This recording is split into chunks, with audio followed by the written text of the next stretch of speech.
They couldn't carry a gun, but they wanted to contribute to the war effort. And here comes another famous saying: do your bit during the war. Do your bit for the war effort. These are I can remember. And so these ladies, they formed a club called Dogs for Defense, went all over America, and they visited families seeking the donation of the family pet. And they were after two breeds, German Shepherds and Dobermans. And they made this promise. They said, if you donate your dog, and if he completes training, see, there's no guarantees. Yeah. There's no guarantees. In World War II, 20,000 dogs entered war dog training programs. 10,000 made it. That's 50% did not make it. Okay, so but they said if he completes training and is accepted for war service, then we promise this. We promise that if the dog survives the war, and if it's reasonably possible, we will see that the dog is returned to its rightful owner. And that goes back to the business. Remember I said whether or not could they rehabilitate the dog. That effort was actually led by women. Yes. Oh, the Dog for Defense was Yeah. totally women. Totally. You know, very wealthy. But they want, I mean, they want, imagine this, they went all over the country, visiting families and sitting down, having a cup of coffee. And folks, I see you have a beautiful Doberman picture there. Would you consider donating him to the Marines? Blah, blah, blah, blah, you know. And that's where they got.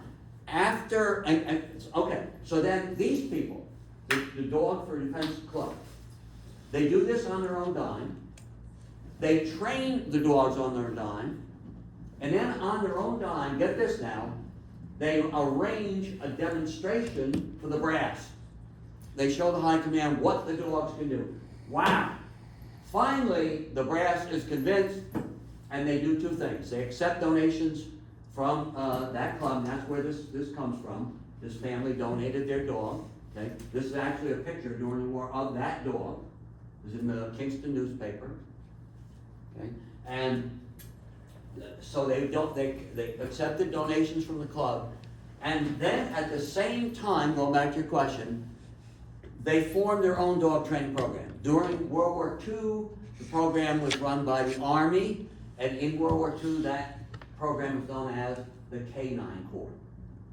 Today, most of our war dog training would be the Air Force, as I said, and they have these sorts, they have kennels, they have certain, you know, setup that they funnel to, and they're not always too anxious to say a lot about it. You know what I'm saying? Like, I remember years ago, when I taught in Kingston for the first 10 years, remember on radio, on a news broadcast, the announcer saying, well, the Kingston Police Department, they don't really want you to know how many officers they have. They don't want the bad guys to know how many officers, it never occurred to me. Never occurred to me, you know, that this. No, security, Yeah, yeah. intelligence. So that, I hope that gives somewhat of. Thank you. Yep. Okay. I think that today, most of the police dogs are coming from, and some of the breeders are contracted, from Eastern Europe. Really? Yes, I did not know that. yes, See, I learned here, see? yeah, I thought it was most of domestic. the dogs come from Eastern Europe, Wow. and, some elsewhere in Europe, but Eastern Europe is the main hub of dogs. Some police stations now go to kennels and, temperament test the dogs in the kennels. So some dogs have been adapted from kennels, but it's more the rarity, the exception, not the rule. Yep. Thank you for that. Any particular countries in Eastern Europe? Czech, Czechoslovakia, they're a big armament. Yeah. Czechoslovakia's always been big in producing armaments. Wow, dogs too. yeah. Anything else? Any others? Mainly I don't have any right off the top Okay. of my head. Czech is what Yeah. I remember mostly. Thank you for that. I really Yeah. appreciate it. I told you, I learn a lot from folks back and forth. Okay. Any other discussion? But anyway, I thank you very much. Do the police train dogs for crowd control? They do. To look, but not necessarily sniffing out drugs or bombs, Right. but more like watching people. Yeah. Like, hey, there's a Right. potential bad actor. They like point or something. They have, They do that. now this is, thank you, if you can stand it, I go a little further. Now, today, the alert today, is sort of dog driven. Does this make sense? That when a handler is working with his dog, when the dog is trained, they tend to let the dog react to whatever they're training him the way the dog wants to react. Does that make sense? He might stiffen up. He might point his right.